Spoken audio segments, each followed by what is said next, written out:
If you've ever wondered why your energy isn't through the roof, why that stubborn belly fat just won't go away, or why your confidence isn't soaring through the roof as it should be, then you're in for an eye-opening ride. Welcome to the video that's about to completely change the way that you see your entire health journey as a man. Because I'm about to reveal, not one, not 5, but a whopping 13 reasons your testosterone hasn't reached its full potential. Let's dive in. If you're new here, my name is Ben Richardson. I'm a personal trainer, a certified nutrition coach, and a chemical engineer. For years, I suffered from poor health and low testosterone levels from being fat and overweight, and it wasn't until I went through a pretty nasty breakup in college that I really started to get a grip on my life. So I'm here to share what I've learned along the way with other men so that they can improve their health and boost their testosterone levels just like I did. And I do post videos just like this one every single week, so make sure you go ahead and subscribe so that you're not missing out. All right, let's dive into this list of reasons that your testosterone isn't as high as it could be. So reason number 1 is that you're either overweight or even obese. 2 out of 3 Americans are overweight and 1 out of 3 Americans are obese. And almost 1 out of 5 Americans are extremely obese. And there is a similar trend throughout the whole world.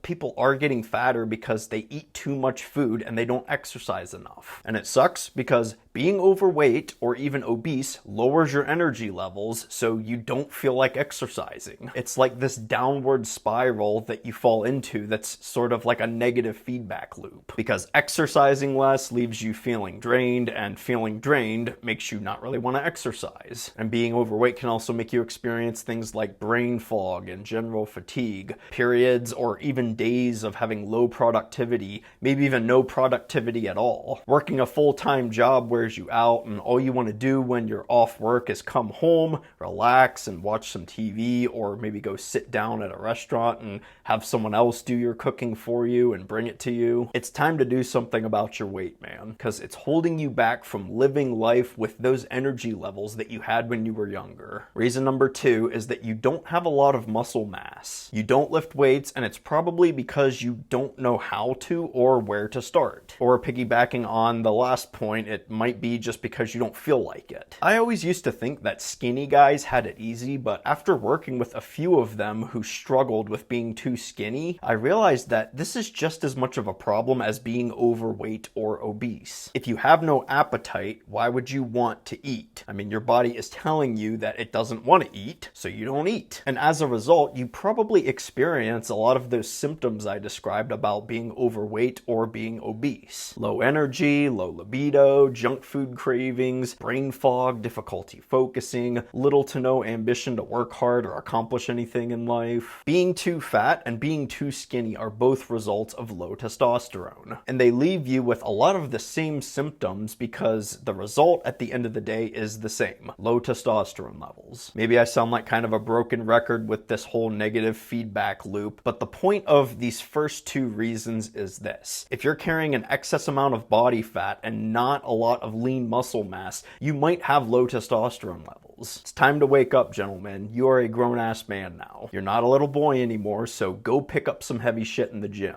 Point number 3, your diet is trash. Eating is fun. Pizza tastes awesome. Sugar is addicting. Food is a legitimate source of pleasure in life. And drinking is also fun, especially if everyone in your circle of friends does it. And because of all of these things, your diet is a complete train wreck, and it leaves you feeling defeated. Because those cravings are real. They're powerful too, and it even further feeds into this negative feedback loop. Because eating junk food causes more junk food cravings, and junk food cravings make it difficult to eat healthy food instead of junk food. I know I've said negative feedback loop like 13 times already. You're probably like, geez, I'm starting to feel like this is a video about 13 negative feedback loops. But I mean, I'm a firm believer that you learn through repetition, and repetition is also a tool to highlight its importance. When you look at everything in terms of feedback loops, it starts to make sense why you're not where you want to be in life. You feel like crap because your testosterone levels aren't as high as they could be. And because you feel like crap, you don't feel like doing any of these things that increase testosterone. Well, lucky for you, this is exactly what I help men with, getting out of these vicious cycles that are holding you back from living the life with the vigor and vitality that you were meant to. No injections, no pills, no medications, no steroids. I just coach men on how they can effectively change their habits to restore their testosterone levels where they should be. So if you want to learn more about my coaching program, go ahead and book a call with me through the link in the pinned comments down below. But anyways, point number 4 is you sleep poorly. Probably because you watch way too much TV or you spend way too much time staring at your phone before you go to bed. And all that blue light that gets emitted from those screens, they're all signaling to your body that it's time to be awake and alert. So doing these things is screwing up your natural sleep cycle. And it's easy to fall into this though, because if you're struggling with low testosterone, you probably don't feel like doing a whole lot after work anyway. You probably just want to kick back and relax and watch some TV, play some video games, or sit in your recliner while you scroll through your phone for a bit. And all that screen time does interfere with your sleep cycle, and it's making it difficult for you to fall asleep and stay asleep at night. You might even have sleep apnea because sleep is such an issue for you. Sleep is also one of the most important aspects of resolving your low testosterone issue because testosterone production operates on that same circadian rhythm I was talking about. All of your hormones are regulated on some kind of rhythm, and I mean, that just makes sense. Do you find yourself getting hungry around lunchtime? That's probably because of your hormones. Do you get in the mood for, if you know what I mean, late at night? That's because of your hormones. Do you get tired in the afternoon at work and you can't focus? That's because of hormones. The same thing happens with your testosterone production while you sleep. A lot of testosterone is produced while you are sleeping, so poor sleep quality is another reason why your testosterone levels probably aren't where they should be. Reason number 5 is that you don't work out properly. That's right, I just said it. There is a proper and an improper way to work out when it comes to increasing testosterone naturally. You may not even have much of a desire to go to the gym and lift weights in the first place if you're struggling with low testosterone levels. But even if you are hitting the gym and lifting weights, your workout routine could probably use some reconstructing. A lot of men make the mistake of working out too often for too long, and it ultimately increases their cortisol levels because of the overstimulation through exercise. Another potential issue could be the choice of exercise or the style of training. For instance, strength training is going to be way better for testosterone output than endurance cardio. But either way, not designing your workout routine to optimize testosterone production effectively could be another reason why you don't feel like the man you used to. Reason number 6 is that you are way too stressed out. Stress does all kinds of wild things to your body, man. I remember when I was a teenager, I would lose my vision for short periods of time, and even after seeing a specialist about this, his hypothesis was that it had something to do with how I was handling stress in my life. Because I mean, I was trying to get good grades in school, I was trying to maintain a healthy relationship with my girlfriend at the time, and I was also trying not to lose a lot of my friends from hanging out with my girl too often, because I mean, that was a thing in high school. People would get upset with me for hanging out with my girlfriend too often and not hanging out with them. And then any sports commitments that I was involved in, so basketball and soccer and track, the specialist couldn't dial in on what the specific physiological reason was for my vision loss, but he had a strong opinion that it was somehow related to stress. So anyways, if you're experiencing any kind of stress from your boss or your coworkers, your relationships, your friendships, your hobbies, or even your finances, you do want to make sure that you take the proper steps to mitigate your stress. And there's also good stress and bad stress. Your boss expecting you to hit a deadline at work, or your wife expecting you to take out the trash. Those aren't like insanely unreasonable expectations that you should be stressing out about, but I'd be willing to bet that these things might actually annoy you a little bit anyways, because irritability is an underlying symptom of suboptimal testosterone levels. So go ahead and leave a comment below if you get irritated or annoyed really easily. I think it's hilarious that some men think that anger and aggression are signs of high testosterone, but the reality is that getting irritated, frustrated, or annoyed really easily means literally the opposite. Reason number 7 is that you spend way too much time indoors. Increasing your sunlight exposure and getting outside more throughout the day is a powerful tool for you to get some more vitamin vitamin D and boost nitric oxide levels. Believe it or not, the sun's rays hold the potential to significantly impact your hormonal health, especially your testosterone levels. Ample sunlight exposure, especially in the early hours of the day, can help regulate your body's internal clock and enhance hormonal balance. Some research published in the Journal of Clinical Endocrinology and Metabolism revealed that men who spend more time outdoors in natural sunlight have higher testosterone levels than those who spend a lot of time indoors. Sunlight plays a crucial role in synthesizing vitamin D in your skin, specifically the ultraviolet rays in sunlight. Vitamin D isn't just about bone health though, it's also closely linked to hormone production, including testosterone. Another study by the European Journal of Endocrinology found that men with sufficient vitamin D levels had significantly higher testosterone levels than men with a deficiency. So the next time you're outside enjoying the sun's warm embrace, remember that you're not just soaking in vitamin D, you're giving your natural testosterone a boost as well. Alright, the 8th reason is that your hygiene products suck. You might even have skin issues and hair loss issues going on because your hygiene products just suck so much. Most of the mainstream generic brands of bar soaps and hand soaps, shampoos, antiperspirant deodorants, conditioners, shaving creams, moisturizers, and skin cleaning products all use horrible synthetic chemicals that damage your skin. And the worst part is that a lot of them are catching on to people paying more attention to all these chemicals and metals like parabens and triclosan and aluminum and BPAs. It's like everything is labeled paraben free, aluminum free, triclosan free, and people are dumb enough to think that it's all of a sudden better. The reality is they probably just replaced those chemicals with other chemicals that accomplish the same thing in the product formulation so that they can make it more marketable by slapping on a label that says BPA free. So toss out those shitty hygiene products and use all natural products. I recommend using an electric razor. You won't get as close of a shave, but at least you won't have to use some kind of crappy shaving cream on your face. Wash your hair with shampoo less often. Use all natural bar soaps and hand soaps, and use natural deodorants that are aluminum free. And don't use those antiperspirant ones that just clog your pores. These things matter a lot because your skin is your biggest organ. It's so important that I made a whole video on a simple, easy skincare routine that you can follow to take better care of your skin. So feel free to check that out after you're done watching this one. Point number 9 is you're drinking way too much, way too often. Excessive alcohol consumption can significantly impact testosterone levels and hinder overall health. But it's probably how you wind down after a long day at work, in the office, or on site doing whatever it is that you do during your 9-to-5 job. You get home and you're just absolutely pooped, so you just need a little something to take off the edge. Or maybe you're just a weekend social drinker and you don't think it's that big of a deal because after all, it's not like you're drinking every single night, so that makes it okay, right? Well, the issue is that you probably go out with your friends and you want to socialize and hang out, but because you always feel like crap because you're struggling with low testosterone levels, you might feel like you essentially need that social jolt that alcohol gives you to even go out and have a good time. So one drink leads to another, and maybe some of your extra rowdy friends instigate you to take that shot or shotgun a beer or try that special mix they've perfected, and before you know it, you're too far in to drive and you're waking up the next morning with a throbbing headache. No matter what category you fall into when it comes to drinking, you just gotta cut back, man. You don't necessarily need to eliminate it altogether, but I'm sure you know deep down that alcohol isn't inherently good for your body, and this is especially true for your testosterone health. Point number 10 is that you're relying too much on prescription drugs to alleviate your symptoms. You're low on energy and you can't focus for shit, there's a prescription for that. You have trouble getting a boner when trying to have sex and it's eating away at your confidence, there's a prescription drug for that. You're having all of these digestion issues because your diet sucks and your gut health is shot, there's a prescription drug for that. Maybe you even know that you have low testosterone levels and you just want to take the shortcut to get them back up, there's a prescription drug for that. Now, sometimes medications can be useful for short-term things, but taking synthetic prescription drugs regularly is never going to do more good than harm. It might alleviate symptoms, but these prescription drugs never really fix the core issue at play when it comes to your health. Low testosterone levels can cause a myriad of issues and result in some nasty symptoms, so it wouldn't come as too much of a surprise if you're actually taking several medications for your symptoms. But one of the best things that you can do is safely find a way to wean your way off of these prescription drugs. And that usually involves getting your diet and your exercise routine in check. Now,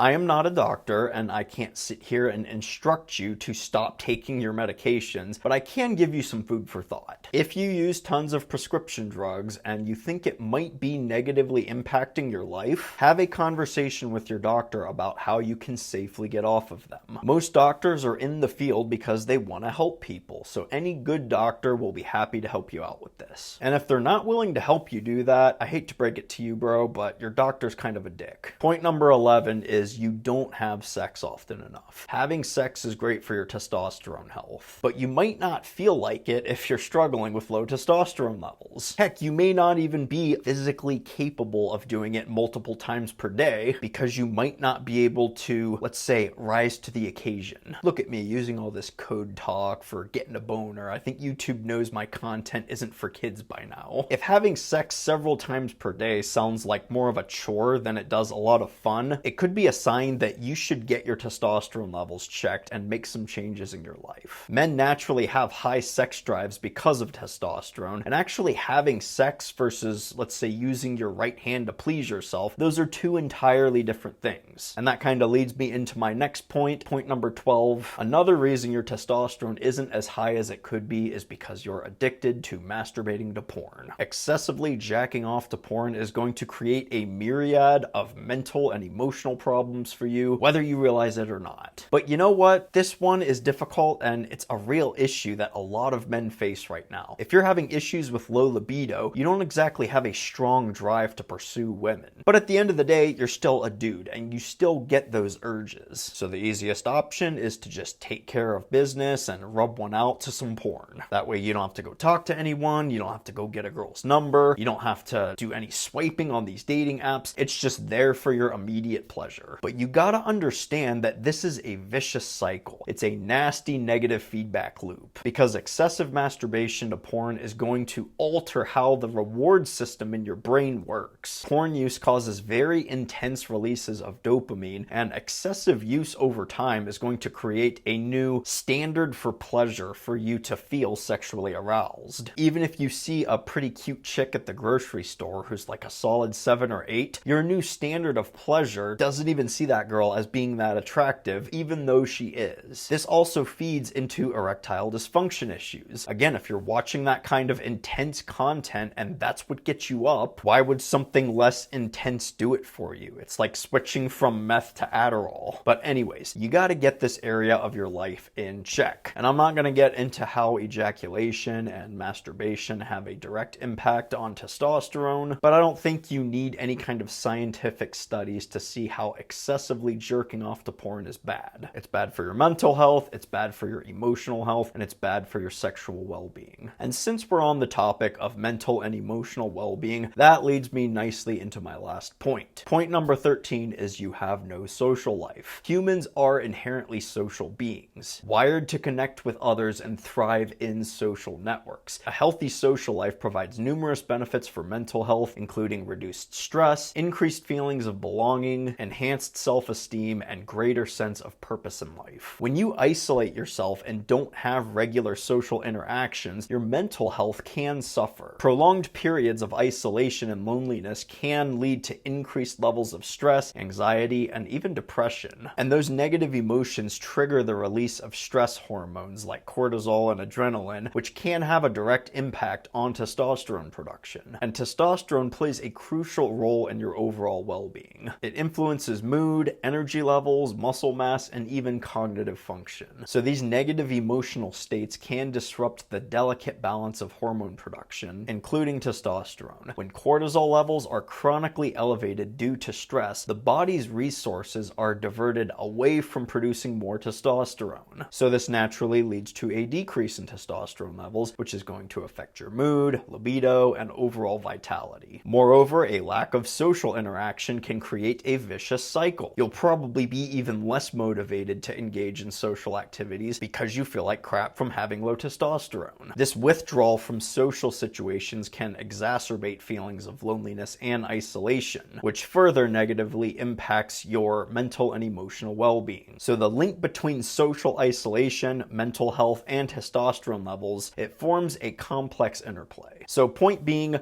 get out more. Go make more friends by doing things that you enjoy and getting involved with groups of people who share commonalities. So those are all of my points. 13 reasons your testosterone isn't as high as it could be. Now, if these points hit you really hard and you realize that you need to do something about this for the sake of your health, please reach out to me. You can book a call with me using the link in the first pinned comment. It's exactly what I help men with, getting back to living the life with the same energy and drive that they had when they were younger, by helping them change their habits and educating them on proper eating and training to increase testosterone levels naturally. So if that sounds like something you need, go ahead and just book a call with me and I'll be in touch with you. But that's all for this video. If you liked it, go ahead and give it a thumbs up. And again, if you're new here and you've made it this far, I'd love it if you subscribe to my channel as well. This generation of men have much lower testosterone levels than previous ones from things like bad diets, poor exercising habits, and increased exposure to environmental toxins. And even things like porn addiction are negatively impacting men's testosterone levels. And all of these things are becoming a huge problem in our society because it's stripping men of what makes men men.